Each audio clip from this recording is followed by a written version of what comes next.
Friends, ఇప్పుడే అందిన వార్త. బీజేపీ కీలక నేత ఏలేటి మహేశ్వర్ రెడ్డి ఆర్ఆర్ ట్యాక్స్ పైన సంచలన వ్యాఖ్యలు అంటూ వార్తలు అయితే వినిపిస్తున్నాయి. దీనికి సంబంధించి వివరాలు చెప్పడానికి వీడియో చేయడం జరుగుతుంది. చాలా మంది వీడియోస్ ఉన్నారు కానీ సబ్స్క్రైబ్ మర్చిపోతున్నారండి. దయచేసి ఛానల్ సబ్స్క్రైబ్ చేసుకొని బెల్ ఐకాన్ ఆల్ ట్యాప్ చేయండి. ఇటువంటి ఇంపార్టెంట్ ఇన్ఫర్మేషన్ మిస్ అవ్వకుండా మీ ఫోన్ నోటిఫికేషన్ రూపంలో వస్తుందండి. తెలంగాణలో ఆర్ఆర్ ట్యాక్స్ నడుస్తుందని బీజేపీ ఎమ్మెల్యే మహేశ్వర్ రెడ్డి సంచలన వ్యాఖ్యలు చేశారు. రేవంత్ రెడ్డి రీసెర్చ్ చేసి మరీ దోపిడీ చేస్తున్నారు. అబద్ధాల పునాదుల మీద తెలంగాణ రాష్ట్ర ప్రజలను మోసం చేసి గద్దెనెక్కిందని ఆగ్రహించారు. కడుపు కట్టుకుంటే 40,000 కోట్లు బ్యాంకులకు కట్టుకోవచ్చు అంటున్నాయి, ఎలా వస్తాయని నిలదీశారు. ఇప్పుడు RR tax Rahul Gandhi, Revanth Reddy real estate దందాగా అంటూ ఆరోపణ చేశారు.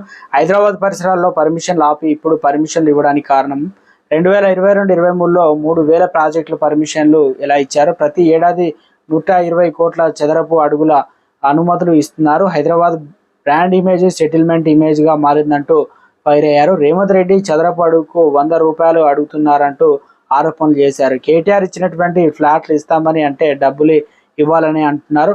ఆట ఇక ఎన్నికల్లో విచ్చలవిడిగా ఖర్చు పెట్టాలని చూస్తున్నారని మండిపడ్డారు. రేవంత్ రెడ్డి దొరికిపోయాడు, మరో 2-3 రోజుల్లో ట్యాక్స్ బయటపడుతున్నారు. రిజర్వేషన్లపై రేవంత్ రెడ్డి మూర్ఖత్వంతో మాట్లాడుతున్నారని అన్నారు.